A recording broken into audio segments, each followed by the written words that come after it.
Hello, my name is John Paul Granillo. I'm a Santa Fe born and raised native, and I don't consider myself quite an artist. I consider myself more a creator. This project is called Water is Life.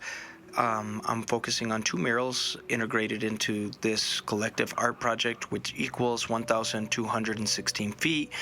I probably have taken up about 32 feet each by 14 feet high in this process. In this picture itself only shows one section, and in this section I did two pieces that I would like you to get familiar with. On the first one is the red with the hand, and this one here is called Planting Seeds. In the desert, water is scarce and water is life. It is the idea that the cactus or the yucca can survive in such harsh conditions with minimal amount of water, which is some of the circumstances that individuals in my community also live in.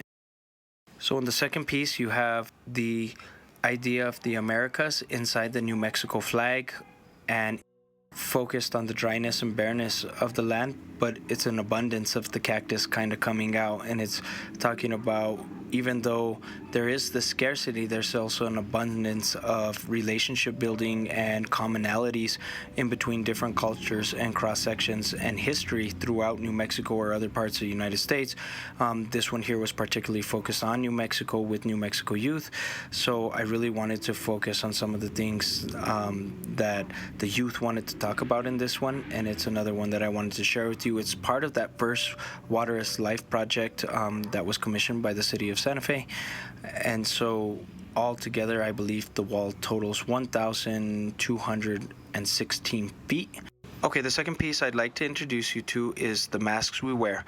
This piece was inspired by youth that I work with at one of the charter schools here in Santa Fe. And we were talking about the masks from the pandemics and how irritating they were. I'm sure everybody in the world understands the feeling of that mask. So I wanted to go a little more in depth on family, cultures, traditions. And so if you look on your left-hand side, the lady on top or the young girl on top with the sarape on her head has a transparency on her face, because are we being transparent with ourselves was the first question I asked. A lot of the times our family structures have taught us to lie to ourselves, then to lie to the next person in the community or in relationship building. The eagle on the top focuses on eagle vision and the idea to see further and longevity and not focus on the smaller issues, but a larger vision. The sunflower by the left-hand side of the arm is focused for the seeds that we plant, physically and metaphorically speaking, really make a difference in the community on the actions we do. So we question the idea of intent. When we say we love somebody, there's a face broken into a couple of pieces, and if you look on the left-hand side, the face is blue with cracks in it, and it's to talk about the sorrows that we don't talk about in our families and the cries and the tears. The hummingbird is put on the bottom to talk about the blessings that are given and the blessings and directions we're supposed to go in. The eye with the blood on the right-hand side in the form of a butterfly on top is to talk about the years of silent sacrifice that individuals have done in our families to be able to allow us to accomplish where we are at collectively right now.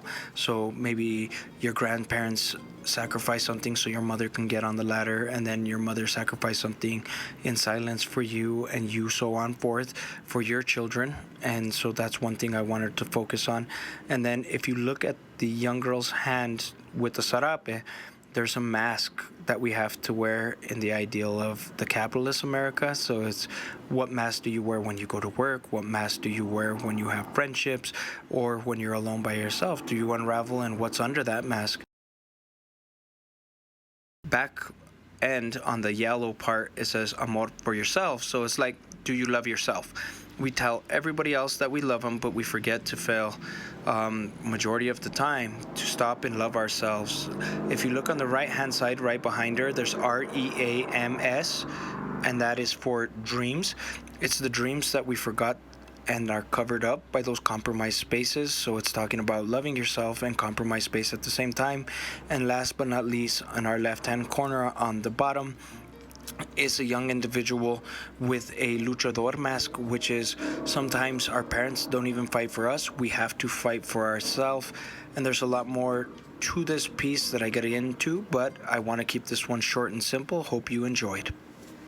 For my last presentation, I would like to focus on this mural right here. It is not large in stature. It is dear to my heart and super important to me.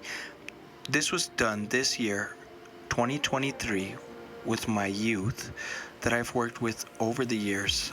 And so it is not just my concept, but this is actually pictures of things that they painted while we worked on a farm. So what happened was we work on a farm every week, and these are some of the plants that they planted and that we've talked about over the years. So we incorporating agriculture and horticulture to the curriculum, and then having the conversation of why it is there to beautify the community. But the majority of this painting was not done by me, just nudged by me.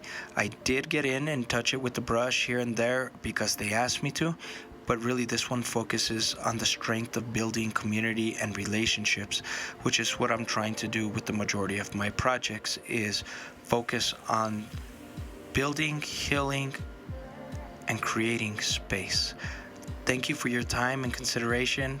Greatly appreciated, and have a wonderful day.